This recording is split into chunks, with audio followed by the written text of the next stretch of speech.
Meus irmãos, como foi avisado, nós iremos iniciar hoje mais um mês temático. O ano passado nós fizemos, acredito que esse é o terceiro ano, enfim, me foge aqui, mas acho que este é o terceiro ano desse mês temático de missões, em que nós estamos investindo todas as quartas para tratarmos desse tema que é tão caro para a gente, tão importante, mas ao mesmo tempo tão desafiador. Há quem condiciona, há quem pense que missionário é somente aquele que foi convidado, convocado, comissionado pelo Senhor para fazer missões, por exemplo, transculturais. Há quem pense que se eu oro, eu já estou envolvido com missões. Há quem consiga tripartir essa ideia missionária. Há aquele que investe financeiramente.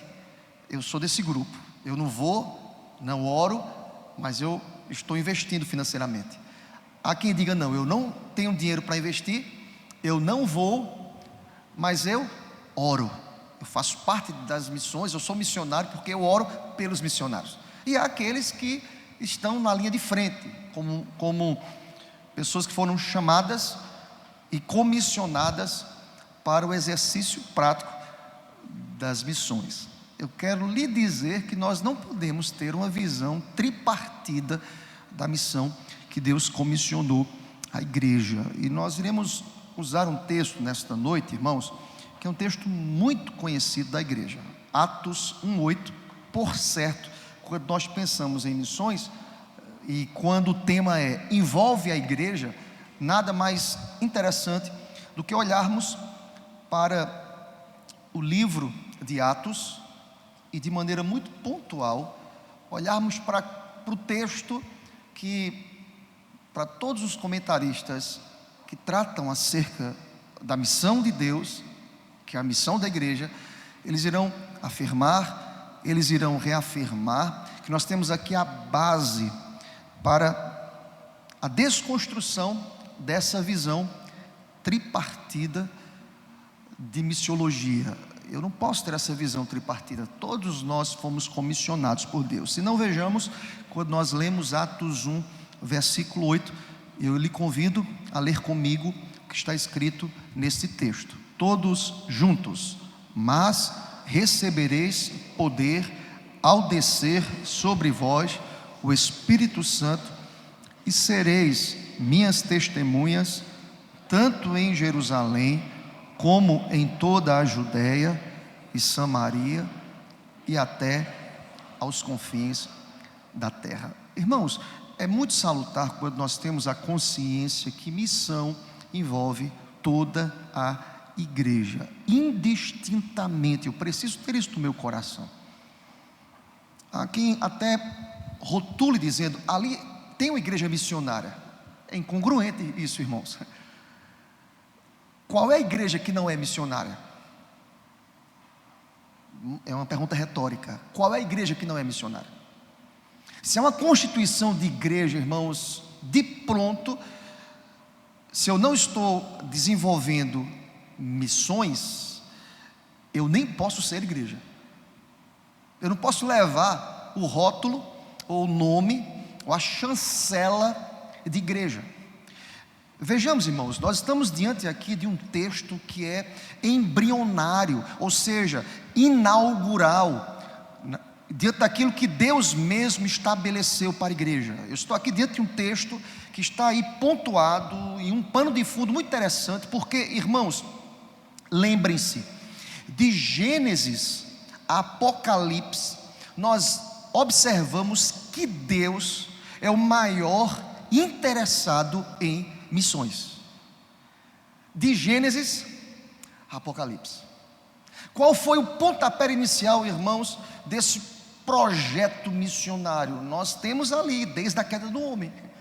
Deus é o maior interessado, claro, dentro de uma cronologia, de um tempo. Ele já determinou todas as coisas antes da fundação do mundo, mas dentro de uma lógica cronológica, em nossa percepção, Deus é o maior interessado, e nós percebemos isso quando nós estudamos de Gênesis a Apocalipse. Deus é o mais interessado em missões. Interessante, irmãos, que esse Deus, que alguns comentaristas irão dizer um Deus missionário, que se envolve, mas também ele envolve o seu povo em sua missão. Deixa eu te dizer uma coisa, querido, a missão é de Deus, nós somos agentes dessa missão. A partir do momento que eu olho para a igreja e tenho uma visão de que ali há uma igreja missionária e a minha igreja não é missionária, em outras palavras, eu não tenho nenhuma ligação com Deus, porque a missão é de Deus, eu sou agente dessa missão. Todos nós somos agentes desta agenda missionária que foi estabelecida por Deus. Por isso que eu posso lhe dizer nesta noite que a missão, antes de ser nossa, é do próprio Deus. Antes de ser minha, é do próprio Deus. Ele que arquitetou todas as coisas, Ele é o primeiro a se envolver nela. Nós temos não só o dever, mas o privilégio, e aí eu quero que você entenda, eu sou coparticipante dessa agenda. Privilégio, irmãos. Eu sou coparticipante dessa agenda missiológica. Privilégio, graça, bondade do Senhor. Desta missão eu sou coparticipante, que é tão importante para Deus, que Ele faz questão de externar, de mostrá-la em toda a sua palavra, clara e repetidamente, qual é o seu propósito missionário, de Gênesis, repito, a Apocalipse, a revelação do Senhor Deus acerca do Evangelho. O que é Evangelho, senão uma boa notícia? Boas novas do Evangelho. É uma boa notícia. Pega todos os livros proféticos, eles apontam para aquele que é a encarnação dessa boa notícia, que é a palavra, que é a notícia encarnada. Todos os profetas irão apontar para Cristo. Nós somos discípulos de quem? De Cristo, que anunciou, que proferiu, não apenas com palavras, mas com atos, com relacionamentos. O que? Missão, proclamação. Todos os atos de Cristo foram atos de proclamação. Vamos dar um exemplo prático. Quando Cristo lava os pés dos discípulos, Ele está proclamando. Isso é, todos os atos de Jesus foram proclamações, missão. E graças a Deus que nós nos identificamos. Percebam, de forma muito prática, onde quer que Deus esteja nos plantando, no nosso dia a dia, na escola, na faculdade, na família, nos ambientes de trabalho, na vizinhança, eu preciso anunciar o Evangelho de Cristo Jesus. Nós somos discípulos de Jesus. Se Ele é a encarnação dessa proclamação, nós seguimos Cristo. Construa comigo esta linha de raciocínio. Se eu digo, eu não sou missionário, você também não é coparticipante com Cristo dessa missão. Você não está ligado a essa missão.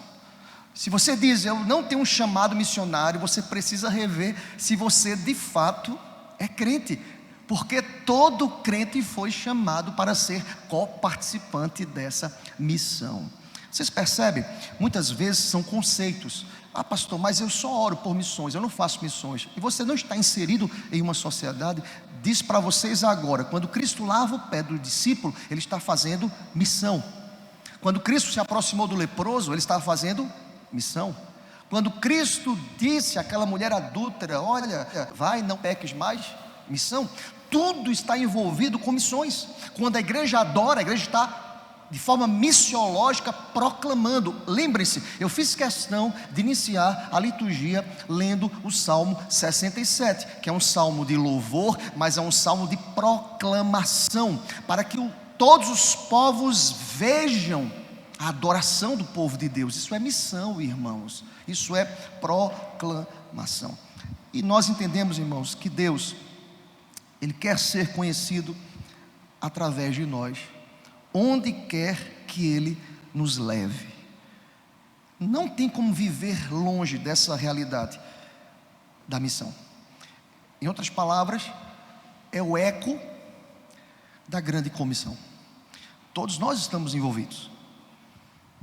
Há uma missionária chamada, acho que o pastor Célio citou ela aqui um dia desse, Sophia Miller. E uma vez perguntaram a ela: Sophia Miller,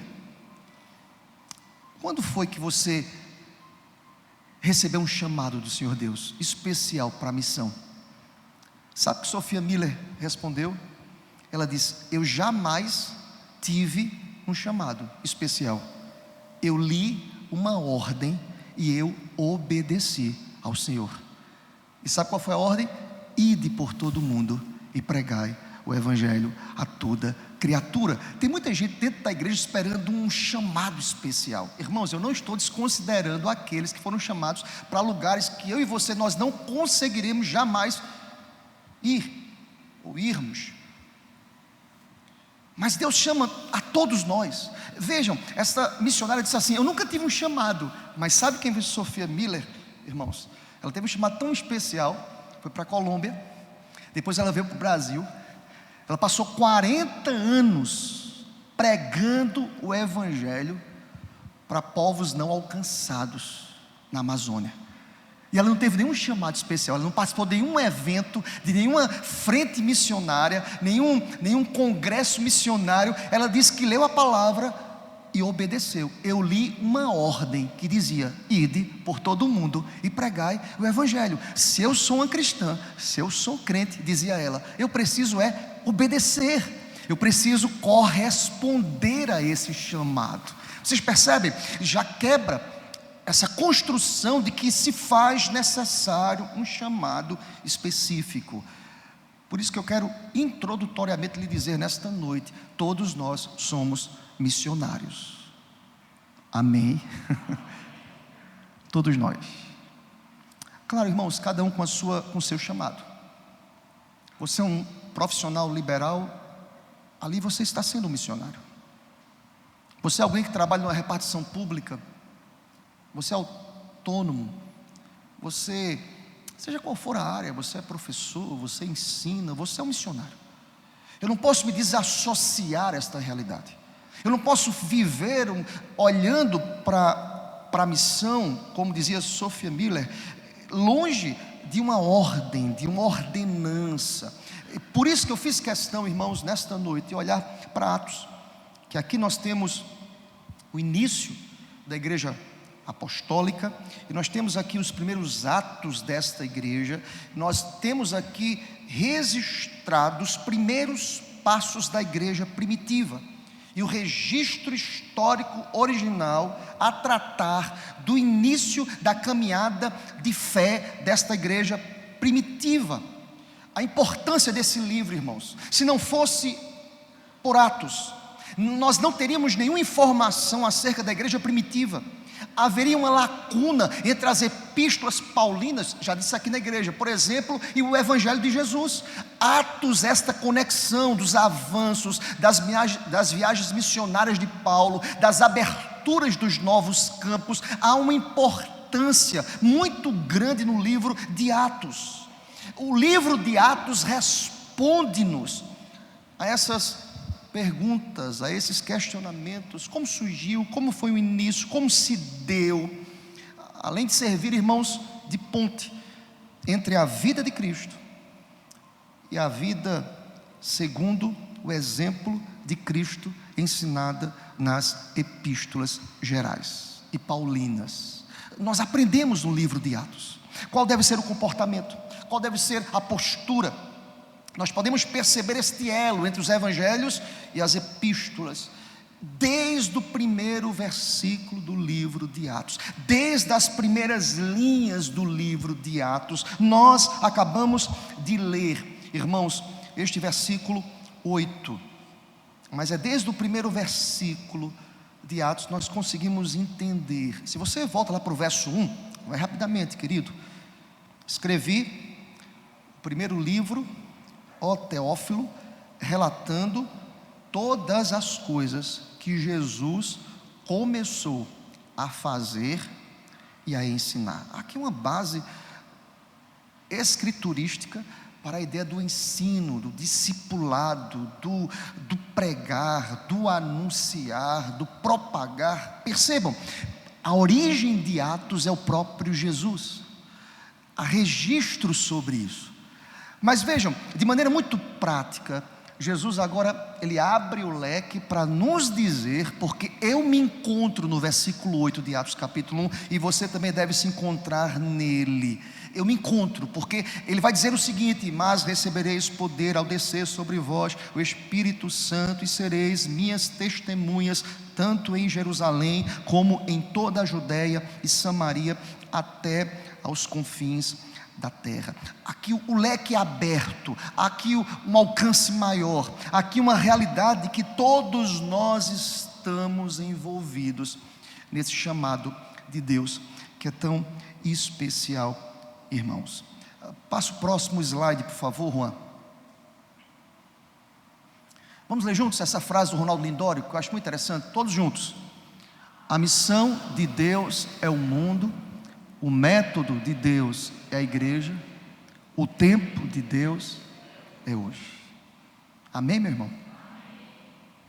Vejam, por vezes nós postergamos o chamado de Deus. Por vezes nós olhamos para um texto como esse, que fala sobre missões, que fala sobre ir tanto em Jerusalém, como Judéia, como Samaria, até os confins da terra, e nós terceirizamos isso para uma série de coisas, para as autarquias da igreja, para as frentes missiológicas da IPB, vamos trazer para a nossa realidade. Mas eu estou aqui para lhe dizer que esse chamado, que para mim é uma continuidade daquilo que nós falamos domingo passado, é um chamado individual, é pessoal. Eu preciso me identificar em relação a missões. A missão de Deus é o mundo, o método de Deus é a igreja. Se eu me identifico como igreja, se eu afirmo que eu sou templo do Espírito Santo de Deus, eu jamais posso me desvencilhar dessa realidade de missões, de propagação, de proclamação. Para quando? Muito preciso, Ronaldo Lindório, para hoje. E aí já deixa uma propaganda, irmãos. Esse homem aí dessa frase, o Ronaldo Lindório, vai estar conosco aqui nos dias 14 e 15 de setembro, falando sobre missões. Amém, meu irmão? Vale muito. O homem tem um know-how, uma experiência. Ele, com tribos não alcançadas, ele tem uma experiência assim. Um homem de Deus, antropólogo, pastor. Ele vai estar conosco nos dias 14 e 15 de setembro, sexta e sábado. Já coloca na sua agenda aí. Ele vai dizer qual é o tempo para começar isso? Hoje. Ou seja, qual é a minha ideia aqui hoje à noite, irmão? Que você sai daqui dizendo: eu sou um missionário. Esse conceito já devia estar muito claro no coração da gente. Eu sou um missionário. Eu preciso ter essa consciência constantemente. E aí, vejam, irmãos, o versículo 8, ele está expresso aqui dentro de um contexto extremamente interessante, que foi entre a ressurreição de Cristo e a sua ascensão. Nós encontramos aqui o verso 8. A impressão que nós temos ao lermos esse texto é como se fossem as últimas coisas que Jesus disse, queria dizer à igreja antes de ascender aos céus. Eu disse uma vez aqui na igreja que as últimas palavras, ou as últimas coisas, ou as últimas mensagens que nós proferimos, elas têm um peso enorme de urgência, de urgência. Deixa eu fazer aqui uma aplicação prática. É como uma pessoa que sabe que não vai estar mais, mesmo entendendo que é o próprio Deus, estará através do Espírito Santo, que Ele prometeu o Consolador. Essa pessoa tem consciência que os seus dias estão terminando aqui na convivência, ou ele foi transferido para outro lugar. Ele quer deixar uma última mensagem. Essa mensagem tem um peso de urgência muito grande. Jesus usa como últimas palavras o que está registrado no verso 8. Veja a importância, irmãos, disso. Veja que coisa preciosa esta palavra. E aí, o que ele nos diz? Eu queria dividir em 3 coisas aqui esse texto. Primeiro, ele vai dizer, pode passar o próximo slide, por favor, Juan. Ele vai dizer que o poder do Espírito Santo precede a evangelização. Veja o que diz o texto. Ninguém vai ler o texto, mas vamos caminhar. Está aí. Mas recebereis poder ao descer sobre vós o Espírito Santo. O poder de Deus, a presença do Espírito precede. Em outras palavras, eu poderia dizer o seguinte, irmãos, que o agente desta ação missionária é o Espírito.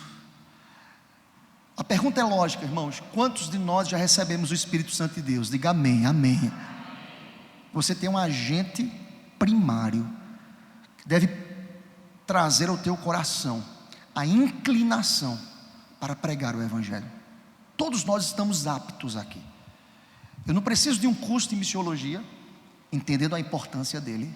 Eu não preciso de um currículo missiológico. Eu sou missionário. Claro, aí eu não quero desconsiderar as especificidades. Eu preciso me preparar, eu preciso estudar, eu preciso correr atrás, eu preciso crescer no conhecimento, mas todos nós estamos aptos. Em outras palavras, o que Cristo quer dizer aos seus ouvintes aqui é que a primeira característica apresentada neste processo de evangelização é o poder do Espírito Santo. É o poder. Nós temos a primeira característica, irmãos. Nós fomos alcançados pelo poder de Deus. O comentarista John Stott, erudito expositor da Bíblia, olha o que ele disse. Ele diz que antes de Jesus enviar a igreja ao mundo, o Senhor Deus enviou o Espírito Santo para a igreja. Veja, nós não estamos despreparados para o mundo, porque antes de enviar o mundo, a igreja ao mundo, Ele enviou o Espírito à igreja. Nós temos a chancela do Espírito. Nós estamos prontos para pregar o Evangelho. Aleluia. Você está pronto, querido? Aqui eu não quero entrar nos meandros, nos detalhes. Mas eu preciso fazer um curso. Tudo isso é importante, irmão. Mas você está pronto. Quando eu encontro uma pessoa que fala assim: pastor, eu não sei como evangelizar, eu disse: você está pronto, pode falar, abra a sua boca. Até mesmo um neófito, um recém-convertido, está pronto. É promessa do Senhor, recebereis poder. Vocês estão com a dinamite, poder, Espírito. Abra a boca, porque a obra não é nossa. Quem convence é o Espírito, quem usa é o Espírito, quem fala é o Espírito. E aqui, irmãos, eu não estou desconsiderando o preparo, pelo contrário, irmãos. Mas vejam, eu não posso me esconder por trás da desculpa de que eu não tenho um chamado específico. Você tem, você recebeu o Espírito, você foi chamado por Deus. O Espírito Santo capacitou a igreja para ser testemunha. Qual é o currículo? Espírito Santo. Quem capacitou? O Espírito Santo. Quem chamou? O Espírito Santo. Quem selou? O próprio Deus, o Espírito Santo. Todo mundo que nasceu de novo está apto para ser testemunha de Cristo. Aleluia. Por isso que a Bíblia diz que eu sou coparticipante. Que bênção, que privilégio, irmãos. Vocês percebem que eu pego esse privilégio, eu pego esse poder que eu recebi, e eu passo às vezes a semana, meses, sem falar de Jesus e do Evangelho para ninguém. Não é estranho isso, irmãos? Não é estranho isso? Lembra da parábola dos talentos? Lembram? Vai acontecer conosco. Ele nos deu talentos. Tem alguns que estão lentos, não proclamam, que não falam, que se esconde por trás de um argumento, porque falam o seguinte: eu não tenho recursos para isso. Você tem, querido. Você tem o Espírito Santo. Abra sua boca. Quem convence o homem do pecado e do juízo é o Espírito, é a palavra. Abra sua boca. Eu fico pensando, irmãos, Eu estou falando da igreja primitiva, sem os nossos recursos dos tempos modernos. Essa geração ganhou a sua geração para Cristo. Lembra da palavra que eu ministrei domingo? Paulo, em uma cidade com 300 mil habitantes, fez a diferença. O que é que Paulo tem diferente de mim e de você? O ser humano, irmão, tem o Espírito Santo. Todos nós temos. A força não é nossa, a força é do Espírito Santo de Deus.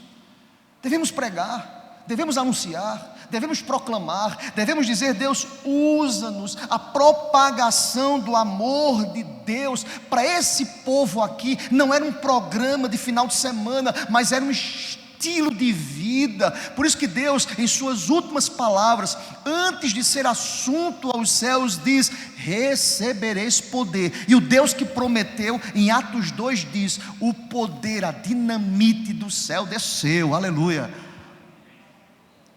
O Espírito Santo de Deus desceu. Eu tenho o Espírito Santo. Interessante, irmãos, que uma das coisas que me chama a atenção na igreja primitiva é que eles não esperavam os pecadores viessem a eles. Eles iam aos pecadores. Permitam-me, me fez lembrar um fato. Período da pandemia. Período da pandemia. Para algumas igrejas foi um período extremamente difícil, e foi. Mas foi no momento mais agudo, mais difícil, em que nós tivemos várias experiências aqui na igreja de evangelização, em que pessoalmente tive a oportunidade de pregar o evangelho para muitas pessoas que eu nunca imaginaria que poderia pregar o evangelho para tais pessoas, simplesmente porque nós falamos assim: Deus, nós precisamos pregar. Corações estão aflitos, as almas estão angustiadas, nós não podemos ficar dentro, intramuro, precisamos anunciar o evangelho. E uma coisa que começou tão despretensiosa, em um estacionamento de um condomínio, Deus foi impulsionando o coração da gente, e era só ali no condomínio, e Deus foi abrindo portas, abrindo portas, abrindo portas, abrindo portas, e quantas pessoas que ouviram a pregação do evangelho de Deus. Irmãos, nós precisamos de ousadia. Bem verdade, irmãos, era muito mais confortável ficar em casa, como todo mundo estava em casa.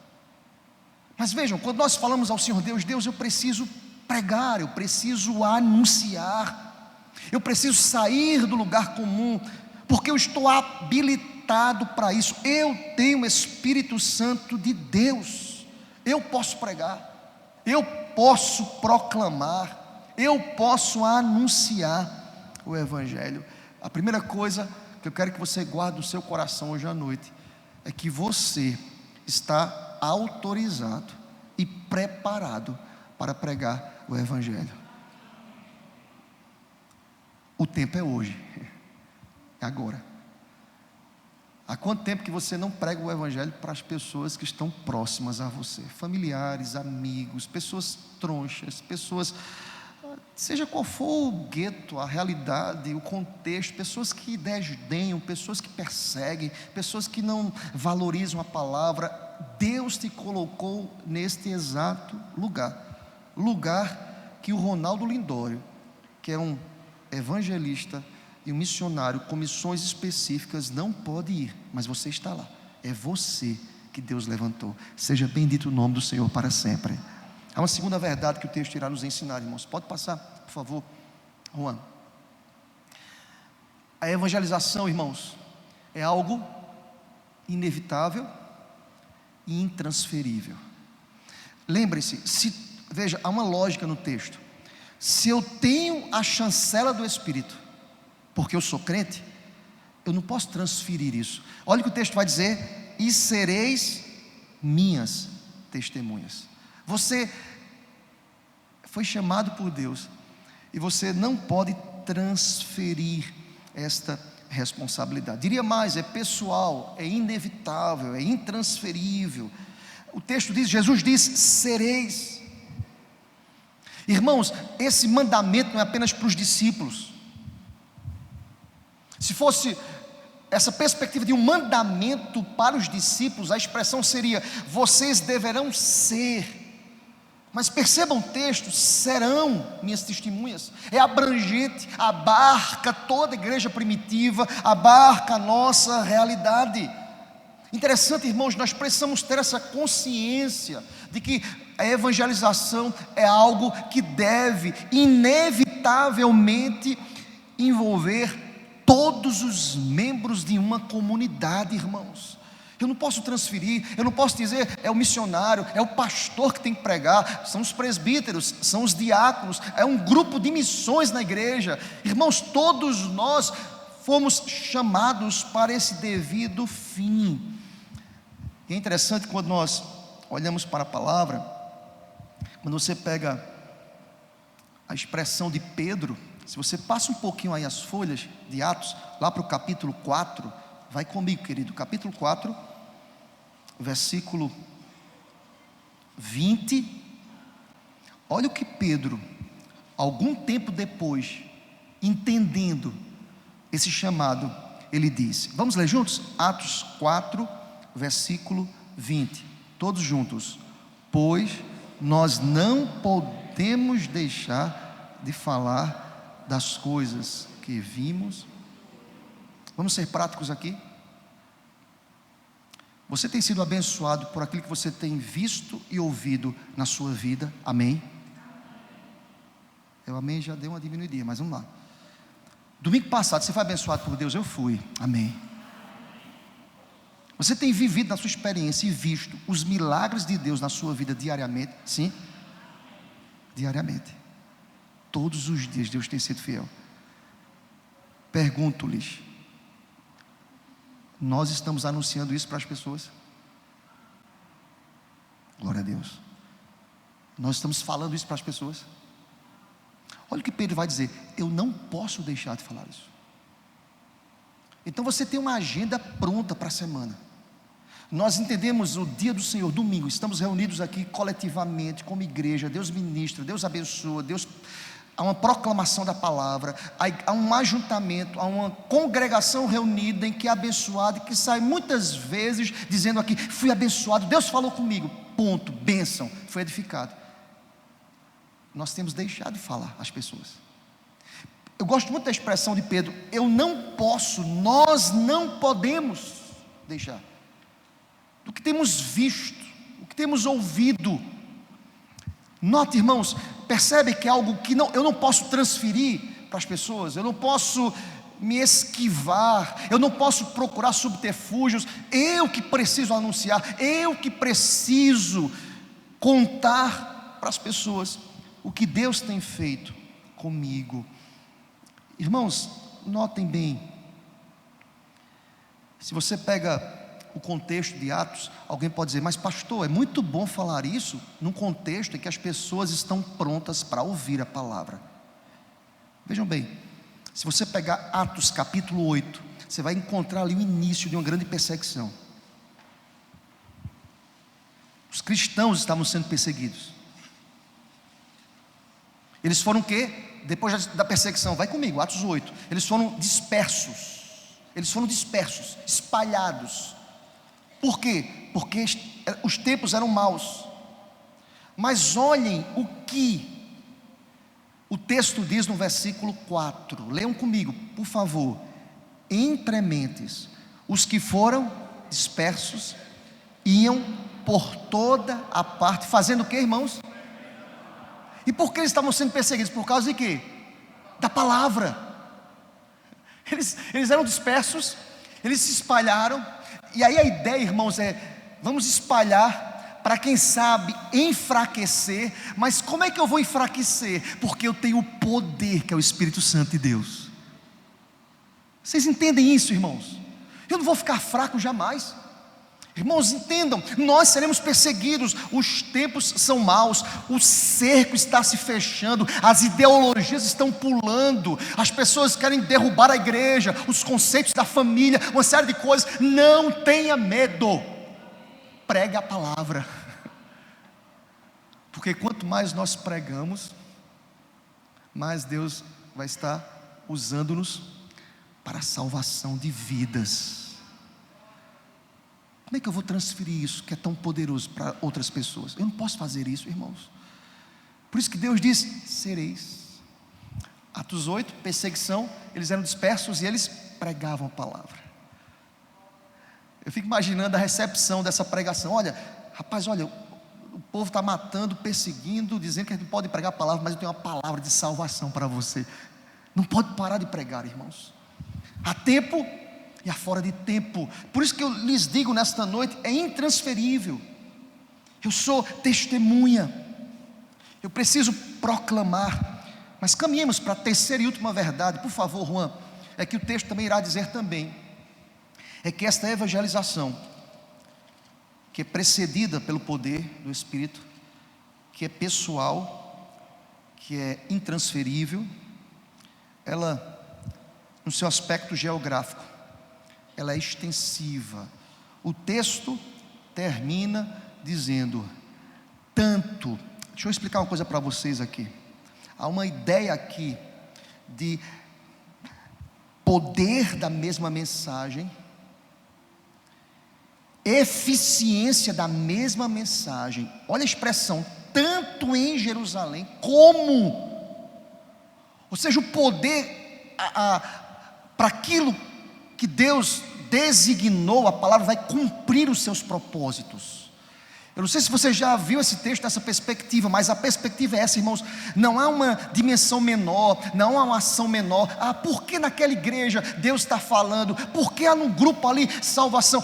É na mesma medida, o poder é o mesmo, o Espírito é o mesmo, a salvação é a mesma, a origem dela é a mesma. Por isso que eu lhes digo nesta noite que a evangelização ela é extensiva. E ele vai dizer o seguinte: tanto em Jerusalém como em toda a Judéia e Samaria e até os confins da terra. Há uma progressividade aqui, irmãos. Os discípulos seriam testemunhas em Jerusalém, a cidade onde se encontravam, Judéia, a província da qual Jerusalém era uma cidade e que incluía muitas outras cidades, Samaria, uma província que no passado era parte do reino norte de Israel, e até os confins da terra, outros países do mundo. Vamos fazer aqui um link, uma lógica, para a gente caminhar para o final. Pastor, baseado em quê? Mas e os levantes, e as frentes, e os governos contrários, e tudo aquilo que se levanta? Irmãos, lembrem-se, Atos 1:8 vem numa sequência quando o próprio Cristo disse: toda autoridade me foi dada no céu e na terra. Quem tem um controle de todas as coisas ressuscitou ao terceiro dia, aleluia. Toda autoridade. Por isso que eu não posso recuar, irmãos. Por isso que eu não posso me calar. Ele vai dizer: por isso, fazei discípulos de todas as nações. Há uma lógica aqui impressionante. Há um conceito aqui belíssimo de Cristo.